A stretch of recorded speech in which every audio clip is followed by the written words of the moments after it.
ಪ್ರಮುಖ ಸುದ್ದಿಗಳು. ಬೆಂಗಳೂರು ನಗರ ವರದಿ. ಎಪಿಎಸ್ ಕಲೆ ಮತ್ತು ವಿಜ್ಞಾನ ಕಾಲೇಜಿನ ಭಾರತವನ್ನು ಸಶಕ್ತಿಗೊಳಿಸಲು ಸಾಮಾಜಿಕ ಆರ್ಥಿಕ ತಂತ್ರಗಳು ಎಂಬ ಒಂದು ದಿನದ ರಾಷ್ಟ್ರ ಮಟ್ಟದ ರಾಷ್ಟ್ರೀಯ ಸಮ್ಮೇಳನದ ಸುದ್ದಿ ನ್ಯೂಸ್ ಕರ್ನಾಟಕ ಒಂದರಲ್ಲಿ ದಿನಾಂಕ 19/11/2023 ಶುಕ್ರವಾರದಂದು ಆಚಾರ್ಯ ಪಾಠಶಾಲಾ ಕಲೆ ಮತ್ತು ವಿಜ್ಞಾನ ಕಾಲೇಜಿನಲ್ಲಿ ಆಂತರಿಕ್ಷ ಗುಣಮಟ್ಟ ಭರವಸೆ ಕೋಶದ ಮಾನವೀಯತೆ ವಿಭಾಗದಿಂದ ಬಹುಶಕ್ತಿಯ ವಿಷಯವಾದ ಪ್ರತಿಧ್ವನಿತ ಭಾರತವನ್ನು ಸಶಕ್ತಿಗೊಳಿಸಲು ಸಾಮಾಜಿಕ ಆರ್ಥಿಕ ತಂತ್ರಗಳು ಎಂಬ ಒಂದು ದಿನದ ರಾಷ್ಟ್ರಮಟ್ಟದ ರಾಷ್ಟ್ರೀಯ ಸಮ್ಮೇಳನವನ್ನು ಆಯೋಜಿಸಲಾಗಿತ್ತು. ರಾಷ್ಟ್ರೀಯ ಸಮ್ಮೇಳನಕ್ಕೆ ವಿಶೇಷ ಆಹ್ವಾನಿತರಾಗಿ ಆಗಮಿಸಿದ ಸಾಮಾಜಿಕ ಮತ್ತು ಆರ್ಥಿಕ ಬದಲಾವಣೆ ಸಂಸ್ಥೆಯ ಮಾಜಿ ನಿರ್ದೇಶಕರಾದ ಪ್ರೊಫೆಸರ್ ಆರ್ಎಸ್ ದೇಶಪಾಂಡೆರವರು ಸಮ್ಮೇಳನದಲ್ಲಿ ಡಾಕ್ಟರ್ ಬಿಆರ್ ಅಂಬೇಡ್ಕರ್ ಅವರ ಆರ್ಥಿಕತೆ ಚಿಂತನೆಗಳು ಮತ್ತು ಭಾರತೀಯ ಅರ್ಥವ್ಯವಸ್ಥೆಯ ಕುರಿತು ವಿಶೇಷವಾಗಿ ವ್ಯಾಖ್ಯಾನಿಸಿದರು. ತದನಂತರ ತುಮಕೂರು ವಿಶ್ವವಿದ್ಯಾಲಯದ ನಿವೃತ್ತ ಕುಲಪತಿಗಳು ಮತ್ತು ಎಪಿಎಸ್ ಶಿಕ್ಷಣ ಸಂಸ್ಥೆಯ ಉಪಾಧ್ಯಕ್ಷರಾದ ಪ್ರೊಫೆಸರ್ ಎಸ್ಸಿ ಶರ್ಮಾ ಮುಖ್ಯ ಅತಿಥಿಗಳಾಗಿ ಆಗಮಿಸಿ ಭಾರತದ ಆರ್ಥಿಕತೆಯ ಸ್ಥಿತಿಗತಿಗಳ ಕುರಿತು ಪ್ರತಿಯೊಬ್ಬ ಮನುಷ್ಯ ತನ್ನ ಸಮಾನತೆಗಾಗಿ ಶ್ರಮಿಸಬೇಕು ಮತ್ತು ಎಲ್ಲರೂ ಸಮಾನತೆಯಿಂದ ಬಾಳಬೇಕು, ಹಾಗೆಯೇ ಜಾಗತೀಕರಣದ ಹಿನ್ನೆಲೆಯಲ್ಲಿ ಪ್ರಸ್ತುತ ಎಪಿಎಸ್ ಕಲೆ ಮತ್ತು ವಿಜ್ಞಾನ ಕಾಲೇಜು ಆಯೋಜಿಸಿರುವ ರಾಷ್ಟ್ರೀಯ ಸಮ್ಮೇಳನದ ವಿಷಯ ಅತ್ಯುತ್ತಮವಾದುದು ಎಂದು ಶುಭ ಹಾರೈಸುತ್ತೇನೆ ಎಂದರು.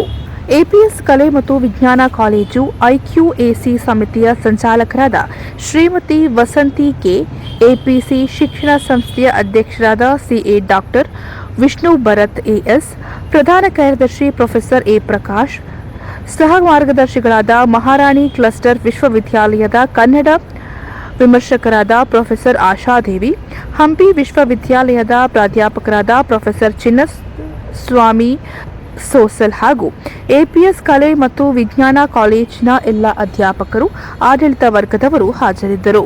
ಸಂಜೆ 4:30 ಗಂಟೆಗೆ ರಾಷ್ಟ್ರೀಯ ಸಮ್ಮೇಳನದ ಸಮಾರೋಪ ಸಮಾರಂಭವನ್ನು ಹಮ್ಮಿಕೊಳ್ಳಲಾಗಿತ್ತು. ಸಮಾರಂಭಕ್ಕೆ ಮುಖ್ಯ ಅತಿಥಿಗಳಾಗಿ ಬೆಂಗಳೂರು ಕಾಲೇಜು ಶಿಕ್ಷಣ ಇಲಾಖೆಯ ಜಂಟಿ ನಿರ್ದೇಶಕರಾದ ಪ್ರೊಫೆಸರ್ ರಾಮಕೃಷ್ಣಪ್ಪ ರೆಡ್ಡಿ ಕೆ ಅವರು ಆಗಮಿಸಿ ಎಪಿಎಸ್ ಕಲೆ ಮತ್ತು ವಿಜ್ಞಾನ ಕಾಲೇಜು ರಾಷ್ಟ್ರ ಮಟ್ಟದ ಸಮ್ಮೇಳನವನ್ನು ಯಾವುದೇ ಸಂಘ ಸಂಸ್ಥೆ ಅಥವಾ ಯುಜಿಸಿಯ ಸ್ಪಾನ್ಸರ್ ಇಲ್ಲದ ಆಯೋಜನೆ ಮಾಡಿರುವುದು ಅತ್ಯಂತ ಪ್ರಶಂಸನೀಯ ಎಂದು ತಿಳಿಸಿ ಈ ಸಮ್ಮೇಳನದಲ್ಲಿ ಅತಿ ಹೆಚ್ಚು ವಿದ್ಯಾರ್ಥಿಗಳು ಭಾಗವಹಿಸಿ ತಮ್ಮ ಪತ್ರಿಕೆಗಳನ್ನು ಮಂಡಿಸಬೇಕು ಎಂದು ತಿಳಿಸಿದರು.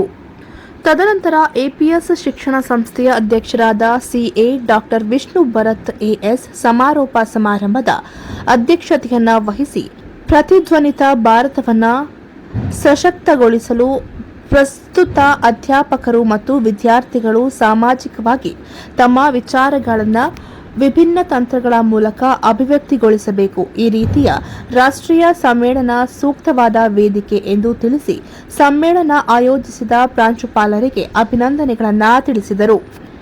ಎಪಿಎಸ್ ಶಿಕ್ಷಣ ಸಂಸ್ಥೆಯ ಪ್ರಧಾನ ಕಾರ್ಯದರ್ಶಿಗಳಾದ ಪ್ರೊಫೆಸರ್ ಎ ಪ್ರಕಾಶ್ ಅವರು ಸಮಾರಂಭವನ್ನು ಕುರಿತು ರಾಷ್ಟ್ರ ಮತ್ತು ಅಂತಾರಾಷ್ಟ್ರೀಯ ಮಟ್ಟದ ಸಮ್ಮೇಳನವನ್ನು ಆಯೋಜಿಸಬೇಕು, ಆ ಮೂಲಕ ವಿವಿಧ ಸಂಪನ್ಮೂಲ ವ್ಯಕ್ತಿಗಳನ್ನು ಆಹ್ವಾನಿಸಿ ಉನ್ನತ ಮಟ್ಟದ ವಿಚಾರಗಳನ್ನು ವಿನಿಮಯ ಮಾಡಿಕೊಳ್ಳಬೇಕು ಎಂದು ಮಾತನಾಡಿದರು.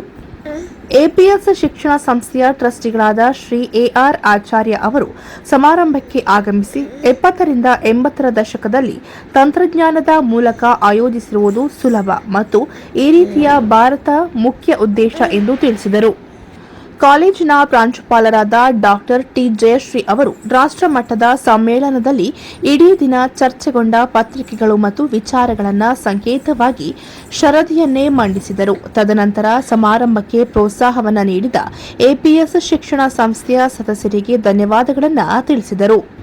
ಸಮಾರೋಪ ಸಮಾರಂಭದಲ್ಲಿ ಭಾಗವಹಿಸಿದಂತಹ ಮತ್ತು ತಮ್ಮ ಪತ್ರಿಕೆಗಳನ್ನು ಮಂಡಿಸಿದ ಆಧ್ಯಾತ್ಮಿಕರಿಗೆ, ಸಂಶೋಧನೆಯ ವಿದ್ಯಾರ್ಥಿಗಳಿಗೆ ಸಮಾರಂಭವನ್ನು ಯಶಸ್ವಿಗೊಳಿಸಲಾಯಿತು.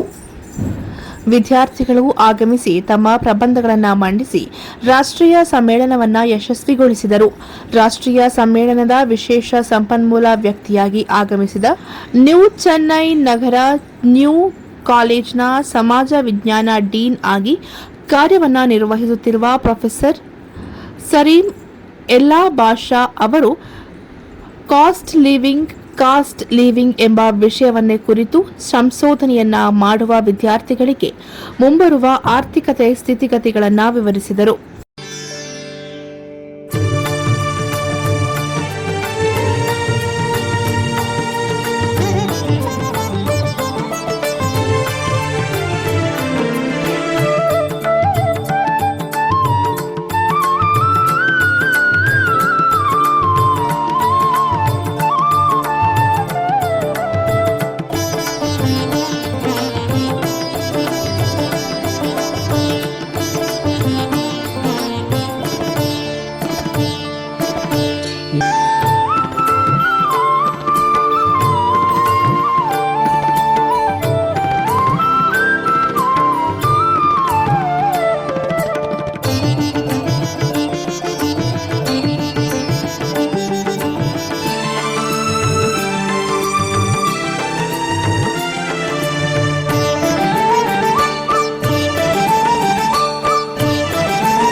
And later on, the entire proceedings was online.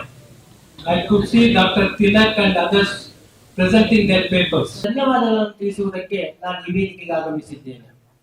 ಮೊದಲಿಗೆ ಈ ರಾಷ್ಟ್ರೀಯ ಸಮ್ಮೇಳನದ ಸಮಾರಂಭಕ್ಕೆ ಮುಖ್ಯ ಅತಿಥಿಗಳಾಗಿ ಆಗಮಿಸಿದಂತಹ doctor Ramakrishna scholars, teachers and students. I am Vidya, Assistant Professor from the Department of Chemistry. It's an honor to be here today as the anchor for today's program. I now seek the permission of President of today's program to commence the proceedings. Today, on behalf of APS College of Arts and Science, one day national ಶರಣು ಸಾಂಬನ ಪ್ರೀತಿ ಪುತ್ರನೇ ಶರಣು ಜನರಿಗೆ ಮಿತ್ರನೇ ಶರಣು ಶರಣು ಶರಣು ಶರಣು ಏಕದಂತನೆ ಲೋಕ ಖ್ಯಾತನೆ ಏಕವಾಕ್ಯ ಪ್ರವೀಣನೆ ಏಕವಿಂಶತಿ ಪತ್ರ ಪೂಜಿತ ಅನೇಕ ವಿಘ್ನ ವಿನಾಶಕ. One day national conference on the multidisciplinary theme, socio-economic strategies for empowering vibrant India. It is being organized by IPAC. So it's time for us to understand and to do research on the strategies for making vibrant Bharat. Keeping this in mind, APS College of Arts and Science has organized a one-day national conference on multidisciplinary theme, that is socio-economic strategies for empowering vibrant India. The conference has become reality with the support of trustees, APS Education. Now, placing a vice chancellor, many vice chancellors I have seen. I was on the search committee of our vice chancellor, 7 vice chancellors. Many of them I have seen. But then when you visit Tumkur University, the stamp of Professor Sharma is there. That everything is innovative. There are sculptures, there is a garden, there are things which nobody knows. Thank you, sir, for your in-detail, impactful keynote address which glorified the history and development of India. I would like to extend a warm welcome to our advisory board member, Professor Chinnaswamy Chowsari, sir. We welcome you, sir, for today's conference.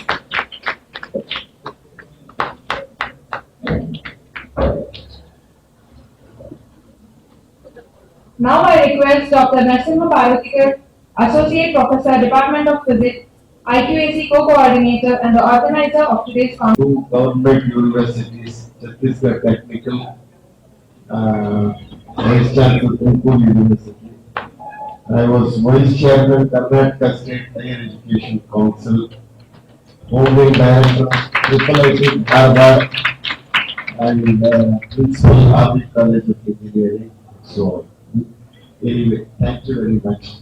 Respected Professor Deshpande ji, former Director.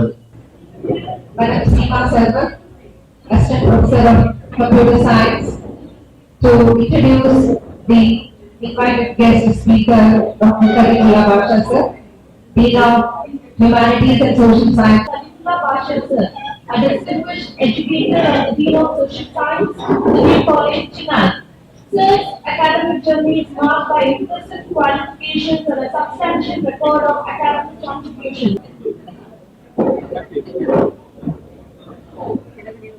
Please be honors. It is really a testing time for me. Interesting thing that I want to announce. We have now two guests who have come to participate in our Monday National Conference. I am delighted to welcome them. Firstly, I welcome ಯಾರಿಗೆ ಬಂತು ಎಲ್ಲಿಗೆ ಬಂತು 47ರ ಸ್ವಾತಂತ್ರ್ಯೋತ್ಸವದ ಅಮೃತೋತ್ಸವವನ್ನು ಆಚರಿಸ್ತಾ ಇರುವ ಈ ಹೊತ್ತಿನಲ್ಲಿ ಭಾರತ ಇಡೀ ವಿಶ್ವವನ್ನ ಗೆಲ್ಲುತ್ತೆ, ಇದು ವಿಶ್ವದ ನಾಯಕ. ಮೈಸೂರು ವಿಶ್ವವಿದ್ಯಾಲಯದಿಂದ ಆಧುನಿಕ ಮೈಸೂರು ಸಂಸ್ಥಾನದಲ್ಲಿ ಗ್ರಾಮೀಣಾಭಿವೃದ್ಧಿ 1881 1940 ಎಂಬ ವಿಷಯದಲ್ಲಿ PhD ಪದವಿಯನ್ನು ಪಡೆದಿದ್ದಾರೆ. ಶ್ರೀಯುತರು ನಮ್ಮ ಗ್ರಾಮಗಳು ಇಂಥ ಒಬ್ಬ ಚಿಂತಕರನ್ನ ಕಾಯಕ ಸಿದ್ಧಾಂತವನ್ನು ಪ್ರತಿಪಾದನೆ ಮಾಡಿದವ್ರನ್ನ ಮೇಡಮ್ ಅವರು ಸ್ಪಷ್ಟ ಹೇಳಿದ್ರು. ಅವರ ದಾಸೋಹದ ಬಗ್ಗೆ ಹೇಳಿದ್ರು. ಕಾಯಕ ಸಿದ್ಧಾಂತ ಮತ್ತು ದಾಸೋಹ ಬಸವಣ್ಣನವರ ತತ್ವ ಸಿದ್ಧಾಂತ ಮುಖ್ಯ ಅಂದ್ರೆ ಕಾಯಕ ಎಂಬುದು ಆರ್ಥಿಕತೆ, ದಾಸೋಹ ಎಂಬುದು ಸಾಮಾಜಿಕತೆ. ಏನು ದಾಸೋಹ ಅಂದ್ರೆ ಏನು? ದಾಸೋಹ ಅಂತಂದ್ರೆ ಮಠಗಳಾಗಿನೇ ಯಾವ ಬೆಳೆದನ್ನ ಕೊಟ್ಟದನ್ನ ಎಲ್ಲೂ ಊಟ ಹಾಕೋದಲ್ಲ. I now invite Professor Natasha Rekha for condition as per the strong principles of Dr. B.R. Ambedkar. Digital transformation is empowering the needy and rural areas to a next phase of development. Here. Lastly, I would like to thank everyone present. Thank you. Thank you very much for your very positive feedback, Ms. Nishita. Now I call upon Dr. Tilak Kumar sir to give his feedback upon the renowned delegations. Deputies on the desk, my dear paper presenters, business scholars, students, and faculty of various arts and science college. Many students, I can help to study the education that's the program. They should go to PhD program. They should go doctorate. Doctorate means very good institutions. That kind of motivation teachers has to do. Definitely with the help of the journals select ಆಗಿದೆ. And I request students ನಮ್ಮ ನಾರಾಯಣ ಮೂರ್ತಿ ಹೇಳಿದಾಗೆ you must mentally prepare for 70 hours working. So ಈಗ of course not for government jobs, private.